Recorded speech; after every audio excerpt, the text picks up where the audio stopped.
안녕하세요. 이슈 브리핑입니다. 오늘은 최근 부동산 뉴스를 보며 많은 분들이 느끼셨을 혼란, 이게 도대체 무슨 상황이야? 라는 질문에 대해 이야기해보겠습니다. 한쪽에서는 서울 아파트값 연간 8.9% 상승, 집값 다시 불안이라는 기사가 나오고, 다른 한쪽에서는 이제 잠실주공호 단지 42억, 서울 다 묵자, 강남은 더 뛰었다라는 충격적인 헤드라인이 동시에 등장했습니다. 과연 이 두 뉴스는 같은 이야기를 하고 있는 걸까요? 아니면 전혀 다른 시장을 말하고 있는 걸까요? 오늘은 이 두 가지 뉴스가 사실은 같은 이야기를 하고 있다는 점을 명확한 숫자와 구조를 통해 냉철하게 분석해 보겠습니다. 감정적인 부분은 배제하고 오직 데이터와 시장의 흐름에 집중해서 현재 서울 부동산 시장의 진짜 모습을 파헤쳐 보겠습니다. 이 혼란스러운 시기에 여러분이 명확한 시야를 가질 수 있도록 최선을 다해 설명해 드리겠습니다. 먼저 첫 번째 기사입니다. 서울 아파트값이 연간 8.9% 상승했다는 내용입니다. 이 숫자만 보면 꽤 커 보입니다. 와, 서울 집값도 오르는 건가? 하는 생각부터 드실 겁니다. 하지만 이 수치를 역사적으로 놓고 보면 전혀 다른 의미를 가집니다. 과거 서울 아파트값은 2000년대 중반에는 연간 20% 이상 상승한 적도 있었고, 그 이후 장기간 급등과 급락을 반복해왔습니다. 불과 몇 년 전만 해도 30%, 40%씩 오르는 모습도 심심치 않게 봤었죠. 이런 맥락에서 보면 이번 8.9% 상승은 아주 특별한 숫자는 아닙니다. 특히 이 숫자가 나온 배경을 살펴보는 것이 중요합니다. 이 8.9% 상승은 2022년에서 2023년까지 이어진 급락 이후, 즉 거래 절벽과 고금리 충격을 겪은 뒤 낮아진 가격에서 일부 회복한 수치입니다. 마치 높은 산에서 떨어졌다가 다시 낮은 언덕까지 올라온 것과 같다고 볼 수 있죠. 그래서 단순히 폭등이라기보다는 시장이 극심한 조정을 겪은 뒤 나타나는 반등 구간에 가깝다고 해석하는 것이 훨씬 정확합니다. 마치 바닥을 찍고 다시 숨을 고르는 듯한 움직임이라고 할 수 있습니다. 이 숫자가 전하는 메시지는 서울 전체 아파트 시장이 회복기에 접어들고 있다는 신호일 수 있지만, 과거와 같은 광범위한 과열과는 거리가 멀다는 점을 기억해야 합니다. 여기서 두 번째 기사가 등장합니다. 잠실주공호 단지 전용 면적 기준으로 42억 5천만 원에 거래되며 신고가를 기록했습니다. 이 숫자를 듣는 순간 많은 분들이 이렇게 느끼셨을 겁니다. 서울 집값 완전히 미쳐버린 거 아니야? 대체 일반인들은 어디서 살라는 거야? 이런 탄식과 함께 좌절감을 느끼는 분들도 많으실 겁니다. 하지만 여기서 중요한 질문은 이것입니다. 이 가격이 서울 전체를 대표하는가? 답은 아니오입니다. 결론부터 말씀드리자면 잠실주공호 단지의 신고가는 서울 전체 시장의 평균적인 움직임을 반영하는 것이 아닙니다. 이 거래는 매우 특수한 상황과 조건을 가진 초고가 자산 시장의 움직임을 보여주는 것이죠. 마치 올림픽 육상 경기에서 우사인 볼트 선수의 기록이 모든 달리기 선수의 평균 기록을 나타내지 않는 것과 같다고 할 수 있습니다. 이 점을 간과하면 서울 부동산 시장 전체를 오해할 수 있습니다. 그래서 우리는 이 두 가지 뉴스를 하나로 묶어보면서 지금 서울 부동산 시장이 어떤 방식으로 움직이고 있는지 정확히 이해해야 합니다. 현재 서울 부동산 시장은 하나의 흐름이 아니라 완전히 분리된 두 개의 시장으로 움직이고 있습니다. 마치 물과 기름처럼 섞이지 않는 두 개의 층을 형성하고 있다고 보면 이해하기 쉬울 겁니다. 첫 번째는 서울 전체 평균 시장입니다. 이곳은 연간 8.9%의 상승률을 보이고 있습니다. 하지만 자세히 들여다보면 거래량은 여전히 많지 않습니다. 과거 화랑기에 비하면 턱없이 부족하죠. 이곳의 매수 주체는 대부분 실수요자들입니다. 내 집 마련을 하려는 사람들, 혹은 갈아타기를 하려는 사람들이죠. 이들은 아주 신중하게 선택적으로 매수에 나섭니다. 금리 부담이 여전하고 미래에 대한 불확실성도 크기 때문에 아무 아파트나 사는 것이 아니라 정말 괜찮다고 판단되는 매물에만 제한적으로 관심을 보입니다.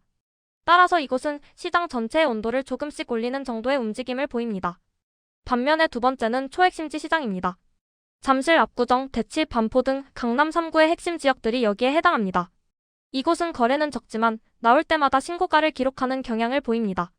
말 그대로 사실상 가격 상한이 사라진 시장이라고 할 수 있습니다.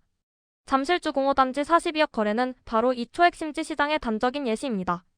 이는 서울 평균 가격의 결과가 아니라 특정 초핵심 자산에 돈이 몰린 결과라는 것을 명심해야 합니다. 이 두 시장은 서로 다른 논리로 움직이며 각자의 방식으로 서울 부동산 시장의 양극화를 심화시키고 있습니다. 그렇다면 왜 하필 잠실이었을까요? 왜 잠실주공호 단지 같은 곳에서 이런 신고가가 터져나오는 것일까요? 잠실주공호 단지는 단순한 오래된 아파트가 아닙니다. 이곳은 여러 가지 특별한 가치를 내포하고 있습니다. 첫째, 대규모 재건축 가능성입니다. 노후 단지임에도 불구하고 재건축에 대한 기대감이 매우 높습니다. 재건축은 단순히 낡은 건물을 새 것으로 바꾸는 것을 넘어 훨씬 더 큰 시세 차익을 기대할 수 있는 투자 기회로 여겨집니다. 둘째, 한강인접이라는 압도적인 입지입니다. 한강을 바로 옆에 두고 있다는 점은 그 어떤 개발로도 대체할 수 없는 희소성을 부여합니다. 셋째, 강남권 핵심 입지입니다. 송파구 잠실은 강남과 어깨를 나란히 하는 최고의 주거지 중 하나입니다. 교통, 학군, 편의시설 등 모든 면에서 최상급의 조건을 갖추고 있습니다. 마지막으로 서울에서도 상징 자산에 가깝다는 점입니다. 잠실 주공호 단지는 단순히 거주하는 곳을 넘어 한국 부동산 시장의 바로미터이자 자산 증식의 상징적인 역할을 해왔습니다. 이런 자산은 금리가 오르든 경기가 나쁘든 거래가 줄어들든 상관없이 현금이 있는 사람들만 접근하는 피난처가 됩니다. 고액 자산가들은 불안정한 시기일수록 안전하고 확실한 자산에 투자하려는 경향이 강합니다. 그래서 서울 전체는 잠잠해 보여도 강남 잠실과 같은 초핵심지는 오히려 더 튀어오르는 현상이 발생하는 겁니다. 이는 자산가들이 불확실성 속에서 가치 있는 자산을 찾아 이동하는 자연스러운 현상이라고 볼 수 있습니다.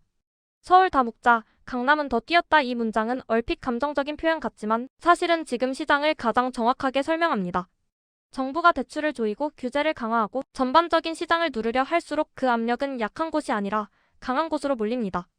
무슨 말이냐 하면 정부가 전방위적으로 부동산 시장을 억제하려고 할 때 가장 먼저 타격을 입는 곳은 중저가 지역의 매물들입니다. 대출이 어려워지면 자금 조달이 힘들어지면서 매수세가 위축되고 결국 거래가 줄어들고 가격 상승 여력도 약해집니다. 하지만 강남과 같은 초핵심지는 다릅니다. 이곳의 구매자들은 대출에 의존하기보다 현금 동원력이 훨씬 강한 사람들입니다. 정부의 규제가 강화될수록 오히려 똘똘한 한 채에 대한 선호도가 더욱 높아집니다. 규제는 공급을 위축시키고 희소성을 더욱 부각시키는 효과를 가져오기도 합니다. 그 결과는 중저가 지역은 거래만 줄고 시장이 침체되는 반면 핵심지는 살 수 있는 사람만 사는 시장이 됩니다. 진입 장벽은 더 높아지고 소수의 자산가들만의 리그가 되는 것이죠. 이게 바로 정책과 자산 시장이 엇갈릴 때 나타나는 전형적인 현상입니다.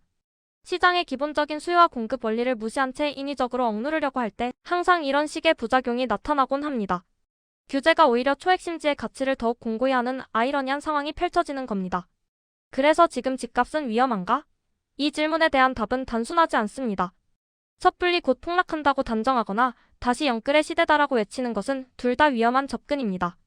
지금 시장의 핵심 키워드는 하나입니다. 바로 양극화입니다. 이 양극화는 여러 층위에서 나타나고 있습니다. 첫째, 서울과 지방의 양극화입니다. 지방시장은 여전히 침체된 곳이 많고 가격 조정이 진행 중인 곳도 많습니다. 하지만 서울은 꾸준히 회복세를 보이거나 초핵심지는 오히려 더 뛰고 있습니다. 둘째, 서울 안에서도 핵심과 비핵심의 양극화입니다. 앞서 말씀드린 두 개의 시장이 명확하게 나뉘어 움직이고 있죠. 강남 3구, 한강변 등 입지가 좋은 곳과 그렇지 않은 곳의 격차가 더욱 벌어지고 있습니다. 셋째, 무주택 vs 자산 보유의 양극화입니다. 자산을 이미 보유하고 있는 사람들은 이 같은 양극화 속에서 자산 가치를 더욱 불릴 기회를 엿볼 수 있지만 무주택자들은 점점 더 내 집 마련의 꿈에서 멀어지는 듯한 상대적 박탈감을 느끼게 됩니다. 집값 문제의 본질은 가격 그 자체가 아니라 접근 가능한 사람과 불가능한 사람의 간극이 점점 더 커지고 있다는 점입니다. 이 간극은 경제적 격차를 심화시키고 사회 전반의 활력을 저하시킬 수 있는 심각한 문제로 이어질 수 있습니다. 앞으로 중요한 건 가격 뉴스가 아닙니다. 단순히 몇 퍼센트가 올랐다, 몇 억이 올랐다. 같은 숫자보다는 그 이면에 숨어있는 구조적인 변화들을 읽어내는 것이 훨씬 중요합니다. 우리가 지금 봐야 할 진짜 신호는 세 가지입니다. 첫째, 거래량이 붙는가입니다. 서울 전체 시장에서 과거 활황기 수준으로 거래량이 회복되는지 여부는 시장의 전반적인 분위기를 판단하는 중요한 지표입니다. 거래량이 꾸준히 증가한다면 시장의 활력이 다시 돌아오고 있다고 볼 수 있습니다. 둘째, 특정 지역만 반복적으로 신고가가 나오는가입니다. 잠실 주공호 단지처럼 초핵심지에서만 계속해서 신고가가 나온다면 이는 양극화가 심화되고 있다는 신호이자 자산가들의 자금이 한정된 우량 자산으로만 쏠리고 있다는 증거입니다. 셋째, 금리 인하 기대가 실제 매수로 이어지는가입니다. 현재 많은 사람들이 금리 인하에 대한 기대를 가지고 있습니다. 하지만 실제 금리가 인하되었을 때 이것이 일반 주택시장의 매수 심리를 자극하고 거래량 증가로 이어지는지 여부를 지켜봐야 합니다. 잠실 42억은 모두의 현실이 아닙니다. 하지만 동시에 지금 자산시장이 어디로 향하고 있는지를 보여주는 매우 분명한 신호이기도 합니다. 이 신호를 통해 우리는 단순히 집값이 올랐다가 아니라 어떤 집값이 올랐고 누가 올렸으며 왜 올랐는가를 이해할 수 있습니다. 이런 복합적인 시각을 가져야만 앞으로의 시장 변화에 현명하게 대응할 수 있습니다. 서울 아파트가 8.9% 상승. 잠실주공업 단지 42억 돌파. 이 두 뉴스는 서로 다른 이야기가 아닙니다. 같은 구조의 다른 얼굴입니다. 지금의 부동산 시장은 다시 불타오르는 시장도 아니고 완전히 죽은 시장도 아닙니다. 그보다는 돈이 갈 수 있는 곳만 가는 시장입니다. 희소하고 가치 있는 자산에만 자금이 쏠리고 그렇지 않은 곳은 상대적으로 외면받는 시장인 것이죠. 이 흐름을 이해하지 못하면 뉴스를 볼수록 불안해질 수밖에 없습니다. 왜냐하면 뉴스 헤드라인만 보고 전체 시장을 오판하게 되기 때문입니다. 하지만 오늘 저희가 함께 분석한 것처럼 숫자의 이면에 숨겨진 구조와 흐름을 파악한다면 훨씬 더 냉정하고 합리적인 판단을 내릴 수 있을 겁니다. 부동산 시장은 항상 복잡하고 다양한 변수들이 작용하는 곳입니다. 단순히 오르거나 내리는 이분법적인 사고방식으로는 시장의 본질을 제대로 이해하기 어렵습니다. 지금까지 이슈 브리핑이었습니다. 다음 시간에도 숫자 뒤의 숨은 구조를 함께 읽어보겠습니다. 구독과 좋아요는 항상 힘이 됩니다. 감사합니다.